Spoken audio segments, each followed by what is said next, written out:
a transmetatarsal amputation in conjunction with what we call a gastrocnemius recession. This is the patient that we lengthened his Achilles tendon a little bit, just to make sure that he's able to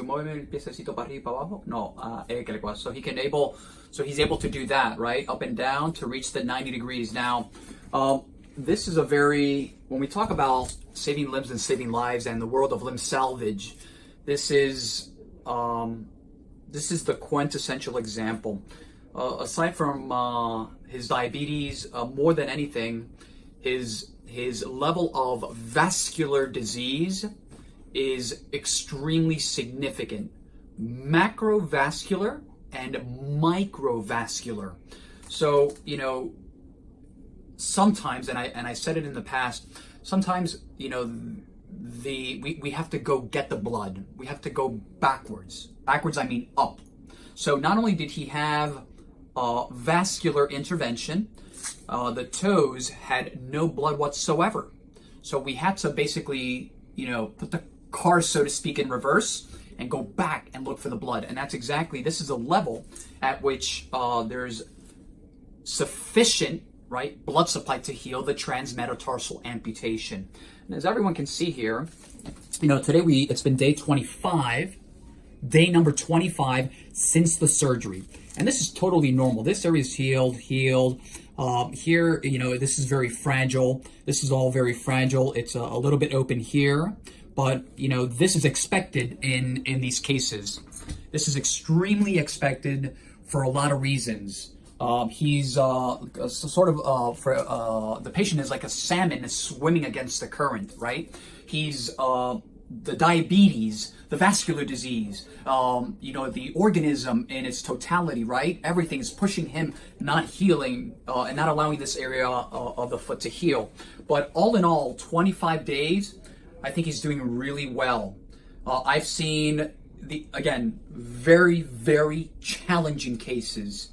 Come around here. So what we're going to do now is I'm just going to put a little, what we call a retention suture. Okay. Just continue to give him a nice focus there. And then what we're going to do is, this is the area where it's just a little bit open. There was a little scab there. So come around here, Elizabeth, please. So what we're going to go ahead and do is take a really, really, right? And what we're going to do is just put a little, call it a retention suture. Okay.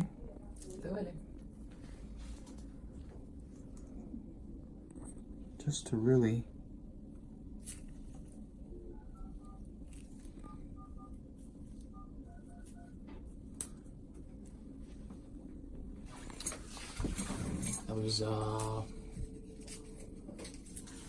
I broke the suture by mistake, but it's okay. Okay. So, as everyone can see now, okay, that'll hold that area.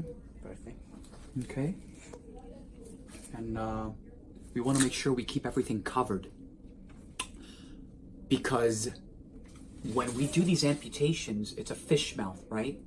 It's a fish mouth, just like this. And the problem is that if right here, I'm not sure exactly at what level, but the bones are here, the ones that they cut.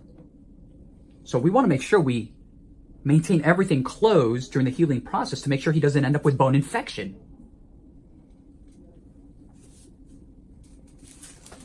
And then let me just throw another little suture there.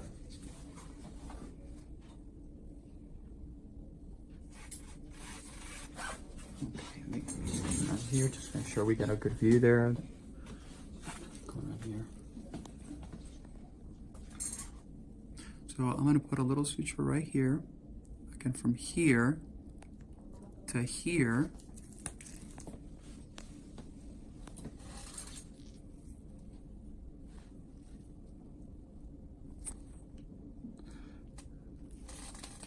Right?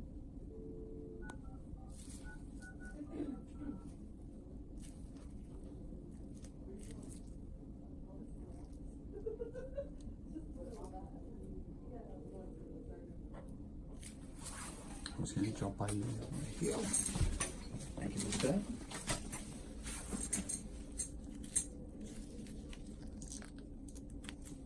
Okay, and we're all done there. Now we'll keep everything nice and tidy.